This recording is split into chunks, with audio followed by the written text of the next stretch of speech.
নমস্কাৰ আশা কৰো আপোনালোক ভালে আছে মই ডক্টৰ মধুস্মিতা কোচ পেছাত এগৰাকী ফিজিঅথেৰাপিষ্ট আৰু আজি আপোনালোকৰ লগত কথা পাতিবলৈ ওলাইছো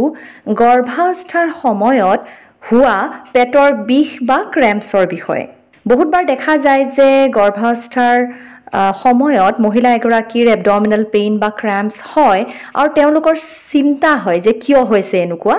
বহু সময়ত দেখা যায় যে একো চিন্তনীয় কাৰণ নাথাকে আৰু বহুবাৰ এনেকুৱাও হ'ব পাৰে যে কিবা এটা সিৰিয়াস কাৰণৰ বাবেহে এনেকুৱা এবডমিনেল পেইন বা ক্ৰেম্প হৈছে আজিৰ ভিডিঅ'টোৰ জৰিয়তে মই আপোনালোকক জনাম কেতিয়া আপোনালোক চিন্তিত হ'ব লাগে আৰু কেতিয়া চিন্তাৰ প্ৰয়োজন নাই যদি বিষটো একদম অলপমান বা ক্ৰেম্পটো একদম মাইল্ড আৰু অলপমান ৰেষ্ট কৰাৰ পিছত বা পজিশন চেঞ্জ কৰাৰ পিছত বা বাথৰুমলৈ গৈ অহাৰ পিছত এই বিষটো কমি যোৱা যেন আপোনাৰ অনুভৱ হৈছে তেনেহলে হয়তো আপোনাৰ চিন্তা কৰাৰ দৰকাৰ নাই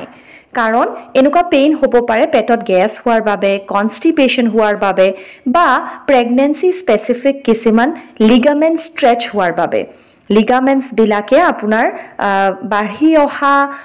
বেবিটোক সাপোৰ্ট দিবলে যথেষ্ট ষ্ট্ৰেচ হয় মানে টান খায় আৰু সেইবাবে হয়তো পেটৰ একদম তলৰ অংশত আপোনালোকে কোনোবা এটা সাইডত এটা খুব শাৰ্প পেইন নিচিনা অনুভৱ কৰিব পাৰে কিন্তু যদি পেইনটো অলপ সময়ৰ কাৰণে হৈছে আৰু গুছি গৈছে তেতিয়া হলে আপোনালোকে চিন্তা কৰাৰ প্ৰয়োজন নাই কিন্তু যদিহে পেটৰ বিষ বা ক্ৰেম্পছৰ লগত কোনোবা ধৰণৰ ব্লিডিং হৈছে বা আপোনাৰ এই ক্ৰেম্পটো বহুত দীঘলীয়াকে হৈ আছে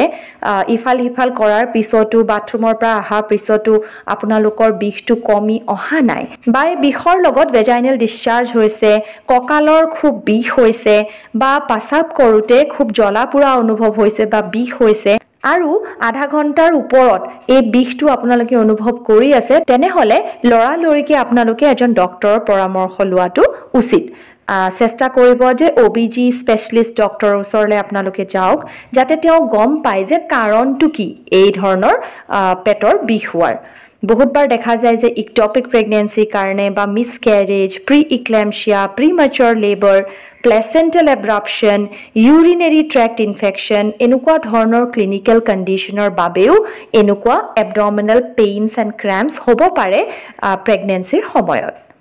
আশা কৰিছো আপোনালোকে বুজি পাইছে কেতিয়া আপোনালোকে ডক্টৰৰ কাষ চাপিব লাগে কেতিয়া চিন্তা কৰাৰ কাৰণ নাথাকে এই চেনেলটোত মই স্বাস্থ্য সম্পৰ্কীয় বহুত ভিডিও আপলোড কৰিছো আপোনালোকে প্লেলিষ্টটো এবাৰ চাব পাৰে আৰু যদি চেনেলটো চাই ভাল পায় তেনেহলে নিশ্চয় সাবস্ক্ৰাইব কৰিব আৰু নোটিফিকেশন বেলটো হিট কৰি দিব যাতে আহিবলগীয়া ভিডিওবিলাকৰ কথা আপোনালোকে গম পায়